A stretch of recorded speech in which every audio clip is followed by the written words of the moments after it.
Okay, so in the Mario games, there's this power Mario can acquire by transforming into a tanuki, by disguising himself as a tanuki. So it gives the impression that Mario, a human, is acquiring the abilities of this sort of traditional animal, sort of folkloric god almost.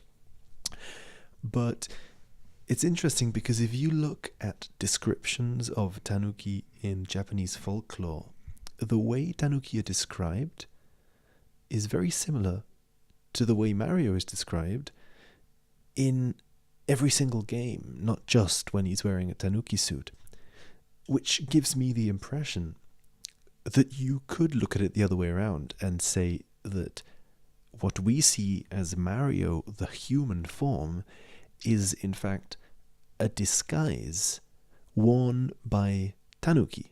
So there is some sort of a tanuki behind Mario's human appearance.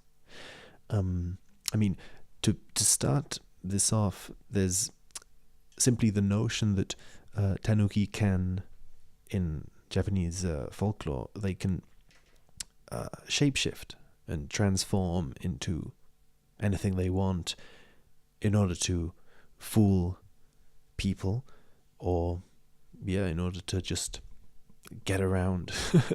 And it's interesting because the main characteristics of tanuki, and here I'm referring to a mix of characteristics, because from what I can tell, the whole tradition of tanuki in Japanese culture is related to a similar tradition in ancient Chinese culture relating to the fox. So the way the fox was seen kind of, from what I can tell, transmuted and transformed into this tanuki tradition in Japan, while still sort of retaining the fox thing as well. But anyway, so basically what has happened is that there are characteristics that belong to the fox in Chinese culture, the fox in Japanese culture, the tanuki in Japanese culture in the beginning, and the tanuki in Japanese culture in the 20th century, when it was sort of, I guess for marketing reasons or whatever, tanuki used to be a fairly sort of scary creature in folk tales. They weren't friendly or cute at all, and then in the 20th century they started to change this image and making them into sort of smiley symbols of good luck. So I think because Mario is a recent, a modern sort of character, I think he draws from all of these traditions at once. Or at least that makes it easy for me to analyze it. And to begin with, I'd like to say that, a tanuki wear a hat, usually some sort of a straw hat, and this is it's an important hat because it offers protection in times of trouble, and just a general sense of protection, some sort of a spiritual protection or whatever. And Mario has a hat, and it's not simply a decoration, because in Super Mario 64, for example, if he loses his hat, if it's blown away by a wind or something, your health bar decreases much faster. So clearly Mario's hat has something to do with his protection. It offers him protection, like a tanuki. Secondly, there's the classic characteristic of a tanuki, which is they have a giant scrotum, which has nothing to do, we can discuss this at another point, but it has nothing to do with sexuality or libido per se. It's more a symbol of good financial luck, a sort of like almost like two money sacks. I mean, it's has to do with how the the word in Japanese relates to money and stuff, and other things, I guess. But so tanuki has this huge scrotum, which is a sign of prosperity in money matters and a big accumulation of wealth, I guess. And Mario clearly also has a big accumulation of wealth and luck, economic luck, in the sense that wherever he goes, there are golden coins. And the fact that because Mario is a plumber and he goes underground a lot, that's part of his job as a plumber, he has to go down the pipes into the sewers, and that's where most of the coins are in Mario games. Now, this is interesting because the sewers are traditionally, places of dirt, just sort of disgusting places of waste, and yet that's where most of the wealth accumulates in Mario games. So this kind of ties into the tanuki thing and into other things, in that tanuki have this great wealth, but at the same time, another of the characteristics of tanuki is that they have these series of promissory notes, which basically they seem to have a lot of debt. They get into situations where they pay, because they can shapeshift and they can transform things into other things. They can transform excrement, for example, into money, which is another characteristic of alchemy, for example, in other traditions. They can transform excrement into money. They pay with this, and then when they leave, the owner of the establishment where they've paid is left with a bunch of excrement. Like, the second the tanuki leaves, the money transforms back into what it was. In the same way, Mario seems to be accumulating all this money in the sewers, which could be seen as excrement that's being transmuted into gold, as if Mario were an alchemist. But at the same time, it seems to to me, it seems to be saying something else about the nature of wealth in itself, in that if you give money into a shop, once the transaction has happened, the value of what you're using to pay, the paper or whatever, just disappears. The value is somehow, and I guess that's also what's being taught in this figure of the tanuki, in a way, is that the value of money is in the interaction, not in the object itself. There is nothing to gain from hoarding the object. There is more to gain in interacting and sort of giving, receiving, etc. So that when a tanuki transforms excrement into money, and then the money transforms back into excrement, it's not just a trick. I think it's also a fairly accurate metaphor of how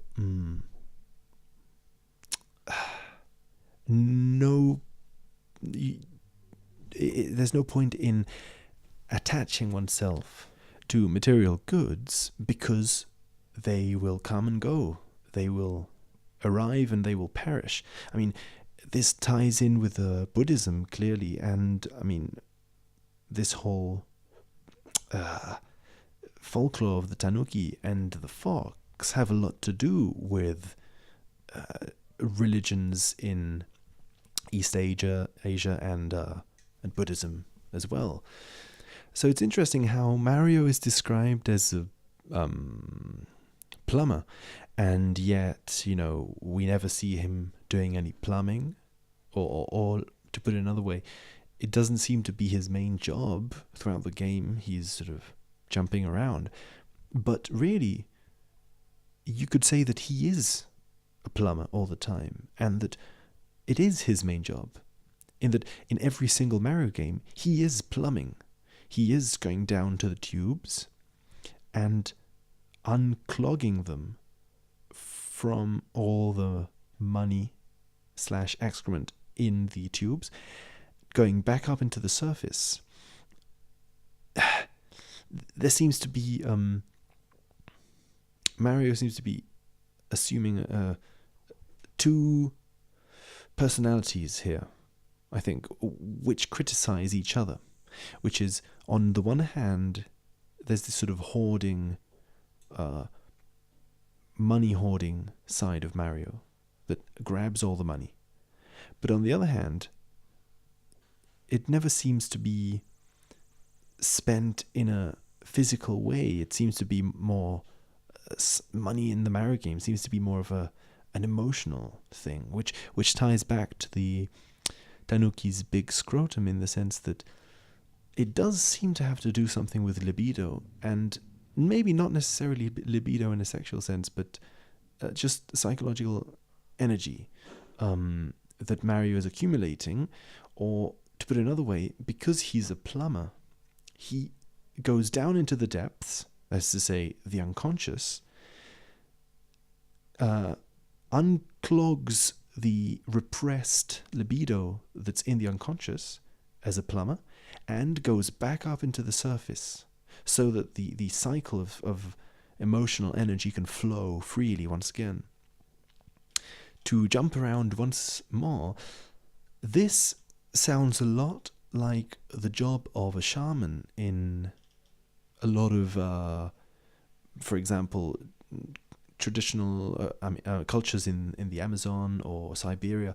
The figure of the shaman is also this sort of almost like a psychoanalyst, but in a more physical way. This figure that can descend down into the other world, into the unconscious, and from there acquire something or do something that then, when the shaman returns back to the community, it has some beneficial effect on the community. So then Mario being a plumber is similar to Mario being a shaman. And this ties back once again to the tanuki thing, because at the beginning I said, I offered the possibility that maybe what we see as Mario is in fact a mask worn by some sort of a tanuki deity that transforms itself into Mario. But there is a sort of a middle ground, I guess, which is that Mario is a shaman, because shaman traditionally also transform or can shapeshift into animals. But at the same time, it is never clear where the distinction is between the animal or the shaman, in that they live on the boundary between both worlds, exist sort of simultaneously in a non-dual, to us paradoxical way. And tanuki and the fox sort of tradition in China as well has a lot to do with these sort of protectors of nature that can look into the other side. I mean, the big eyes of the tanuki are said to be able to see things in the other side in traditional myths and stuff, so that Mario could have that role in the games.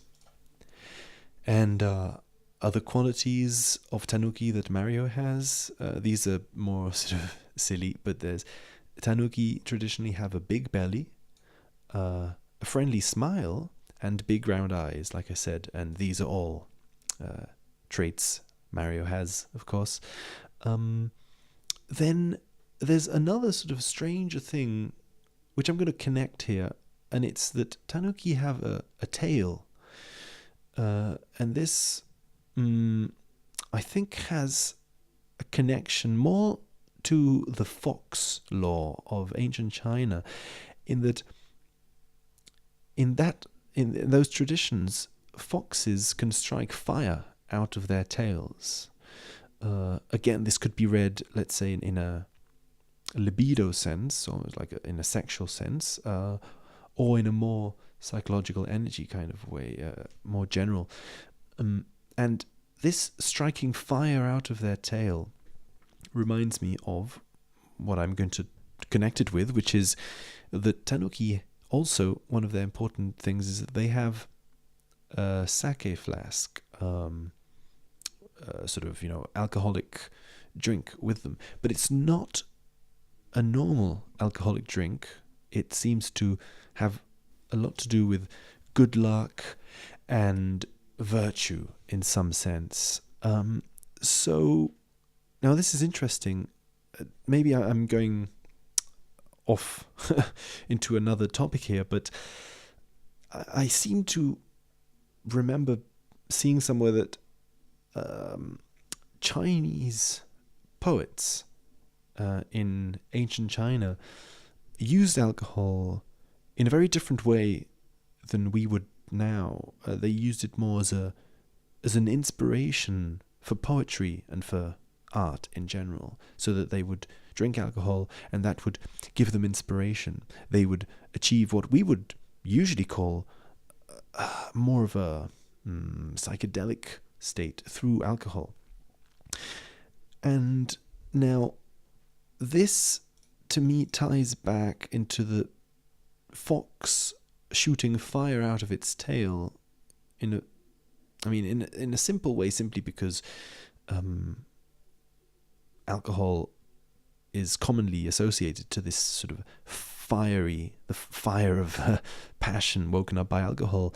And the tanuki having this and having the tail seems to have something to do with the fire flower, maybe, and the fact that Mario can shoot fireballs in a lot of games, which could also be connected in a more Freudian way to the big scrotum, in that it's a sort of accumulated libido which Mario has, which allows him to do a lot of his feats. But at the same time, as I was saying before, it also works against Mario, in that Mario has so much libido accumulated that it turns him into a bit of a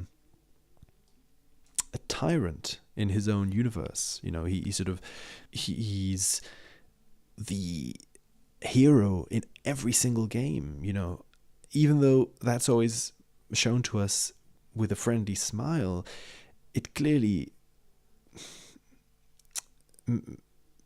increases his ego a lot. He's always on the center of the game. None of the female characters are.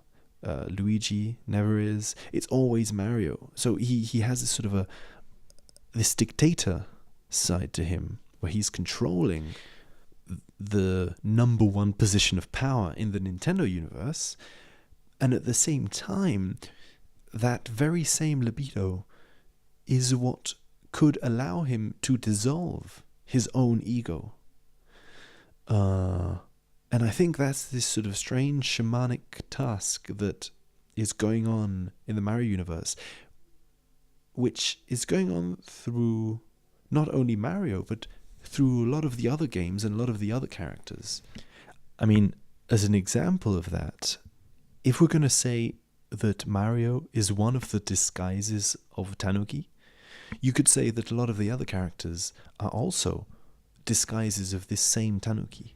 Almost how in Hindu religion there's this idea of all people in the world being masks worn by the unitary deity or whatever, and that the deity interacts with itself, goes from a state of oneness to a state of multiplicity through this sort of division and wearing different masks to interact with itself almost. So that Tanuki, before they became this sort of cute commercial image of themselves were fairly sort of, scary jesters, in that they played tricks on humans. They, pretty nasty tricks sometimes. And this image of the little creature that jokes around and annoys slash makes fun of humans is present in a lot of other folklore around the world, like elves and fairies and all these little creatures that live in nature and sort of make fun or joke around with human beings. It has something to do, psychologically, with this sort of dissolving of seriousness, of human beings taking themselves very seriously, and these smaller creatures kind of, as a reaction to that, dissolving this stressed out humanity almost. So that if the tanuki we're talking about is disguising itself as Mario, then it could also be disguising itself as Wario. And here we see clearly how Mario and Wario come from the same source. They're almost like opposites of each other, like, psychologically, like shadow elements of each other, in that Mario, even though he likes to have fun and joke around and play Mario parties and play tennis or whatever, he's not as foolish as Wario. Wario is this sort of shadow element for Mario because he completely disregards seriousness. He's not serious in any way. And this has some sort of an ego dissolving quality for him, in that in Wario games you can't get hurt, at least not as easily, let's say, as a Mario game. If a burning enemy touches you, you don't lose health. Simply your ass gets on fire and you start running around. If you're frozen, you just literally are frozen. If you turn into a zombie, you're a zombie. If someone squashes you, Wario is a flat piece of paper. But this never actually kills his personality. He continues to be that squashed Wario because he is not afraid to make a fool of himself. He's not afraid to joke around, Wario's big red nose reminds me of a clown, and I think this has a lot of the positive aspects of a clown, in that he also is sort of, a cake can be thrown at his face, but he'll just he'll be annoyed for a second and then he'll continue. Mario, on the other hand, seems to have a bit more of self-importance. For Mario to be touched by an enemy means immediate death. There's a certain certainty, a seriousness to that, which Wario doesn't have. So if the tanuki is behind all this, there's almost this strange interaction where the tanuki is playing with itself. The tanuki is being serious on one hand and being completely clownish on the other hand, and then letting these two sides of itself interact with each other. But anyway, I can't really make a video about Mario being a shaman without, talking about the mushrooms. And this, is on one hand a topic that has been addressed a lot. There's a lot of jokes connecting Mario's mushrooms to psychedelic mushrooms, but I always feel that they take it in a very recreational way. These theories, they always assume that, it's a joke because Mario must be stoned all the time, or he's high all the time. He's seeing crazy things because he's on mushrooms, and it's always... I have a feeling that a lot of theories that talk about Mario's mushrooms as being psychedelic treat it as a joke. And, I mean, that's perfectly okay, but I think there is another way of looking at it, which is that it doesn't have to be anything taboo or scary to think of Mario's mushrooms as being a psychedelic, simply because it seems that they have clearly more of a shamanic role in the games. In the way that, as I was saying before, the tanuki has this bottle of alcohol which Chinese poets used for inspiration. Now, in the same way, the mushrooms in shamanic societies have a very important role in these quests into the unknown, into the unconscious, to retrieve something, retrieve some sort of information, and then come back to the community to share it. And I think that all of Mario's games have this sense to them, this sense of a quest where it's not simply some sort of a recreational playtime for Mario. It is an important quest. Now, Shigeru Miyamoto, the creator of Mario, said that the inspiration behind the mushrooms was Alice in Wonderland, and Alice in Wonderland is not a direct sort of connection to psychedelic mushrooms, and I can see how people wouldn't want to read this kind of interpretation into Mario, because it seems to turn it into a very scary, dark, adult thing or whatever. But I don't think that's what a shaman would see. I mean, what I mean is that the reason we see this as a dark interpretation is simply because of the stigma that has been placed on psychedelic mushrooms in our society. But the use of them in shamanic cultures is not what we would associate with drug culture. I mean, to be a bit cliched here, the way we use alcohol, for example, is much more dark and abusive than the way psychedelics would be used in a shamanic sense. But going back to Alice in Wonderland, now, these mushrooms in Alice in Wonderland that make Alice grow bigger or smaller,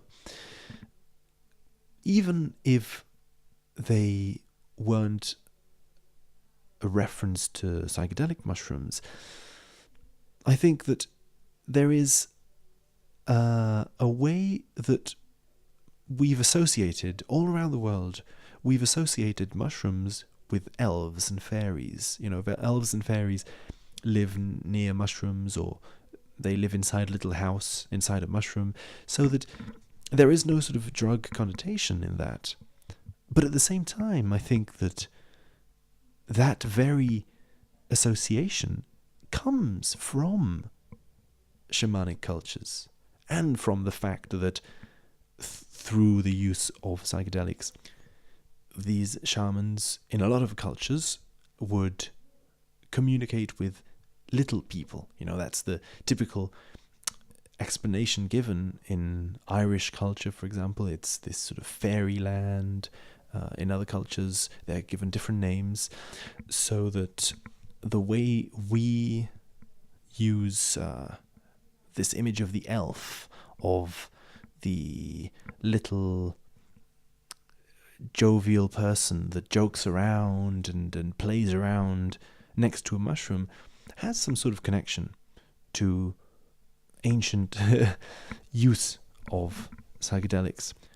But, in my opinion, this has a lot to do with the unconscious, and the fact that what we're talking about here when we talk about Super Mario is the unconscious. Art. Video games as art. Reflecting back to us myth from the unconscious, and that psychedelics played a role and play a role in one sense, but what I'm saying is not that, that the Mario games are all like centered on the mushroom, but that it's simply a part of it because of how it's been a part of human folkloric tradition for so long. Anyway, that's enough of me apologetically trying to clean up the bad image mushrooms have gained. But still, I think that Mario as some sort of a shamanic figure is, to me, a pretty fun way of looking at it. So yeah, I'd love to hear what other people think about this. Thanks.